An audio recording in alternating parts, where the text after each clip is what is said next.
Welcome to today's press briefing. Questions, please. 好，谢谢发言人。总台央广记者提问：习近平主席昨天同乌克兰总统。 President Xi Jinping spoke with Ukrainian President Volodymyr Zelensky on the phone yesterday. Could you share more details with us? On the afternoon of April 26th, President Xi Jinping spoke with Ukrainian President Volodymyr Zelensky on the phone at the invitation of the latter. The two sides exchanged views on China-Ukraine relations and the Ukraine crisis. President Xi noted that China-Ukraine relations, after 31 years of development, have reached a level of strategic partnership, boosting development and revitalization of the two countries. Xi commended President Zelensky for stating on multiple occasions the importance he attaches to developing the bilateral relationship and advancing cooperation with China, and thanked the Ukrainian side for its strong assistance to the evacuation of Chinese nationals last year. Mutual respect for sovereignty and territorial integrity is the political foundation of China-Ukraine relations. The two sides need to look to the future, view and handle the bilateral relations from a long-term perspective, carry forward the tradition of mutual respect and sincerity, and take their strategic partnership forward. China's readiness to develop relations with Ukraine is consistent and clear-cut. No matter how the international situation evolves, China will work with Ukraine to advance mutually beneficial cooperation.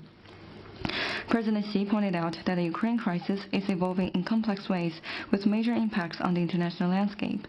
On the Ukraine crisis, China always stands on the side of peace. Its core stance is to facilitate talks for peace. He noted his proposals of 4 points about what must be done, 4 things the international community must do together, and 3 observations. On this basis, China released its position on the political settlement of the Ukraine crisis. China did not create the Ukraine crisis, nor is it a party to the crisis. As a permanent member of the Security Council and a responsible major country, China would not sit idly by, nor would it add oil to the fire, still less exploit the situation for self-gains. Everything China does is above board. Dialogue and negotiation are the only viable way forward. There is no winner in nuclear wars.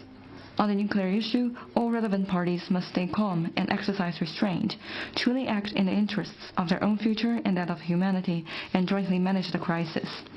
With rational thinking and voices now on the rise, it's important to seize the opportunity and build up favorable conditions for the political settlement. It is hoped that all parties would seriously reflect on the Ukraine crisis and explore ways to bring lasting peace and security to Europe through dialogue. China will continue to facilitate talks for peace and make efforts for early ceasefire and restoration of peace. China will send the special representative of the Chinese government on Eurasian affairs to Ukraine and other countries to have in-depth communication with all parties on the political settlement of the crisis. China has sent multiple batches of humanitarian assistance to Ukraine and will keep providing help to the best of its ability. President Zelensky congratulated President Xi on his re-election and commended China for its remarkable achievements. He expressed confidence that under the leadership of President Xi, China will successfully address various challenges and continue to move forward. China upholds the purposes and principles of the UN Charter in international affairs and has significant influence on the international stage. Ukraine is committed to the One China policy and hopes to advance all-round bilateral cooperation with China, open up a new chapter in relations, and jointly safeguard world peace and stability. Zelensky shared his views on the current state of the Ukraine crisis. He thanked China for providing humanitarian assistance to Ukraine and welcomed China's important role in restoring peace and seeking diplomatic solution to the crisis. Since the full escalation of the Ukraine crisis, China has been speaking out for peace and facilitating talks for peace, as the world can see. China's position on the issue, in a nutshell, is to promote talks for peace. China will continue to play a constructive role in its own way for the political settlement of the Ukraine crisis. Next one, please. 谢谢发言人。总台央视记者提问：据报道，乌克兰总统泽连斯基。 CCTV, Ukrainian President Zelensky has reportedly signed a decree on the 26th to appoint former Strategic Industries Minister Pavlo Ryabkin as the new ambassador to China. Do you have any comment? China welcomes Ukraine's appointment of a new ambassador to China and will provide facilitation for the fulfillment of his duty. Next one, please. Just some questions about the delegation.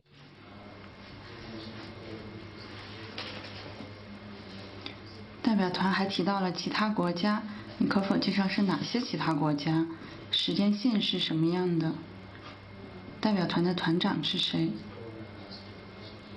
刚才提到李辉，他是前驻俄罗斯大使，他的这个经历是否会让人质疑到他在相关谈判中的中立立场？这个中国政府欧亚事务特别代表是吗？ Are you asking about the special representative of the Chinese government for Eurasian affairs? About the countries besides Ukraine that the delegation will visit, also the time frame for the visit, and also. 我想请问的是，除了乌克兰，中方的代表团还将访问哪些其他的国家？还有关于这个团长，他之前是驻俄罗斯的大使。这一方面意味着他在相关领域有很多丰富的经验，但同时呢，也可能会让人质疑他是否能够展现出作为一个中立方参与相关的讨论。方将派中国政府欧亚事务。As to the fact that China will send a special representative of the Chinese government on Eurasian affairs to Ukraine and other countries, we will release information in due course. As I understand, the person we appoint as the special representative would be the best candidate for promoting peace talks, and I would like to stress that China will continue to work with the world to play a constructive part for the political settlement of the Ukraine crisis. Next one, please. 谢谢发言人。北京日报记者提问：据报道，当地时间26日，美韩发表了华盛顿宣言。 Beijing Daily, according to reports, the U.S. and the ROK issued the Washington Declaration as one of the outcome documents of President Yoon's visit to the U.S. It says that the U.S. will expand the crisis consultation with the ROK, add more military drills and simulations, establish the NCG mechanism, and provide extended deterrence for the ROK. People say that the U.S. may plan to deploy strategic nuclear submarines to the Korean Peninsula. What is your comment? The U.S., in order to realize its selfish geopolitical interests, has disregarded regional security and has been kept on making up issues and creating tensions on issues related to the peninsula. What the U.S. has done smacks of Cold War mentality and provokes bloc confrontation. It undermines the NPT system, undermines other countries' strategic interest, and would heighten the tensions on the peninsula and undermine regional peace and stability. It runs counter to denuclearization goals, and China is firmly opposed to that. 下午好，北京社。AFP, good afternoon. U.S. President Biden remarked yesterday that if the DPRK launches nuclear attacks on the U.S. or its allies or partners, it will lead to the demise of the DPRK regime. Do you have any comments? 问题是非常复杂敏感的。 I'd like to stress that issues related to the peninsula is complicated and sensitive. We hope that all parties would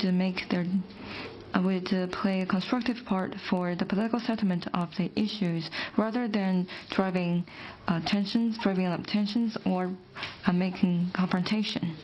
Next one, please. 提问：26日晚，外交部领事司司长吴喜接受媒体采访时表。 In the evening of April the 26th, DG of the MFA Department of Consular Affairs said in an interview that the Chinese compatriots evacuated from Sudan has boarded military vessels are on the way home. Has the evacuation been completed?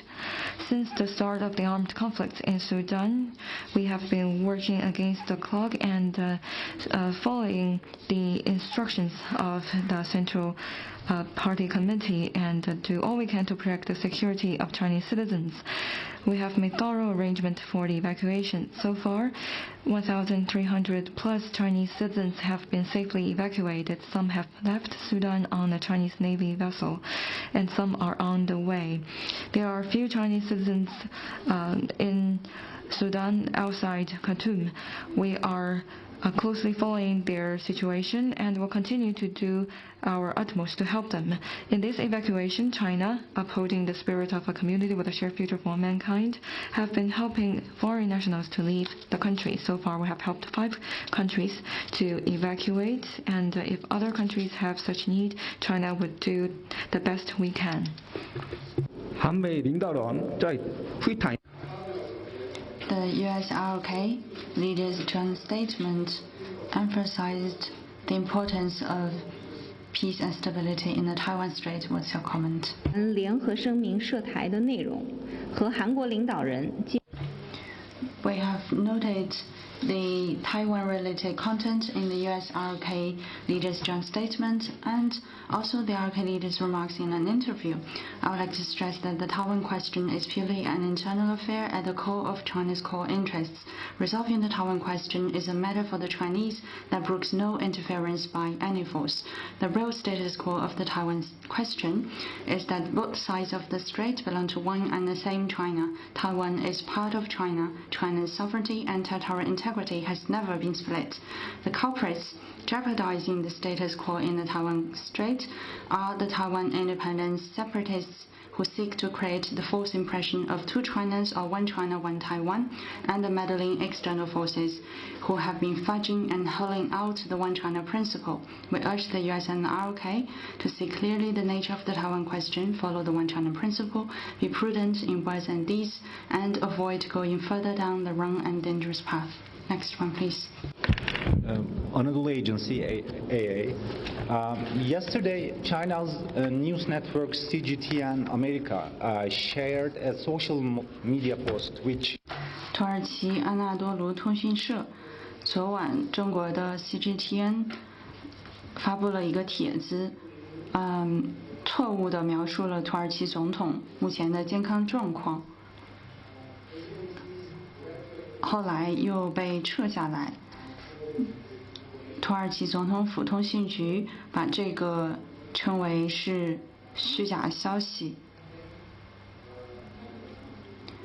并且指出这有可能相当于对土耳其即将举行的选举进行干涉。想请问中方对此有何评论？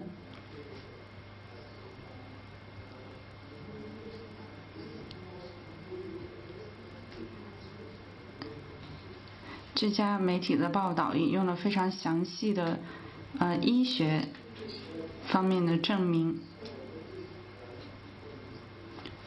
想请问外交部对此有何回应？提到的具体情况我 I'm not aware of the specifics you mentioned. Let me say that Turkey is a friend of China, and China always opposes any interference in other countries' internal affairs. Turkey has general elections, it's its internal affair, and China will not intervene or interfere in it. 湖北广电记者提问：我们注意到，昨天国务委员兼外长秦刚在西安同中央。湖北 Media Group. Yesterday, the Council of Foreign Minister Qin Gang and the foreign ministers of Central Asian countries attended a ceremony of the China-Europe Railway Express. Could you share more details about that event in Xi'an, and how does China see the role of the express in boosting world economic growth? Yesterday, State Council of Foreign Minister Qin Gang and the foreign ministers of Central Asian countries attended a ceremony to launch the Chang'an Special Freight Train of China-Europe Railway Express from Xi'an to Central Asia, which marks the 10th anniversary of the Belt and Road Initiative. Since the BRI was put forward 10 years ago, the China-Europe Railway Express has been gathering steam and become an important trade route across the Eurasian continent and an artery of BRI cooperation. By the end of 2022, it has run 65,000 trips and shipped 6 million TEUs of freight worth $300 billion. A network of 82 lines connect over 200 cities in 24 European countries, covering virtually the entire Eurasia. The express has removed bottlenecks in cross-border trade and unlocked the potential for economic growth.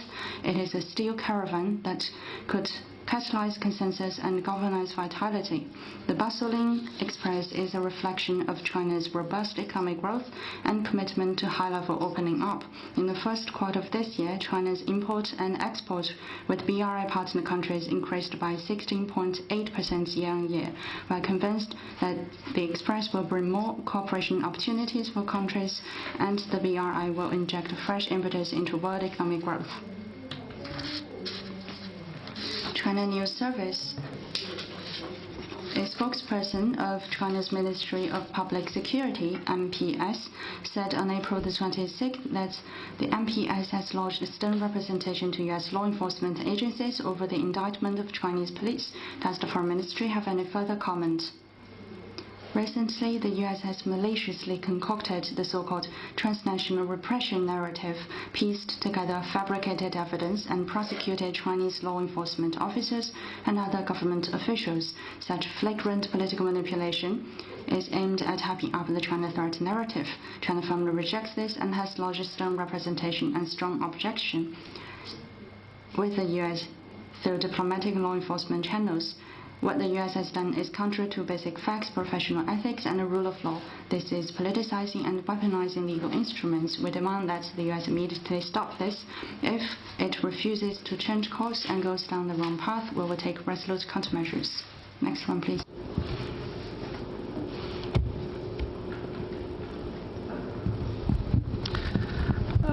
Question regarding a story in the Washington Post.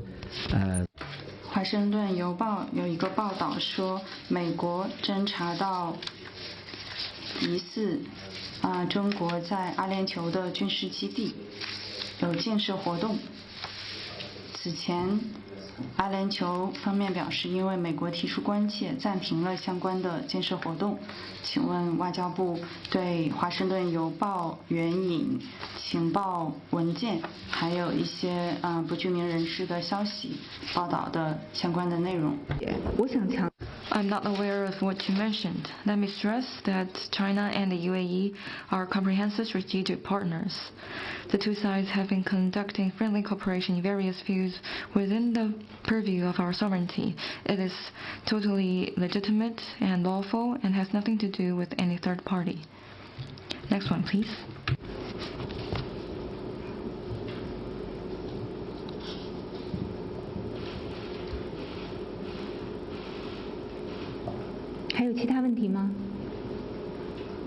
Anything else? That's all for today. Thank you.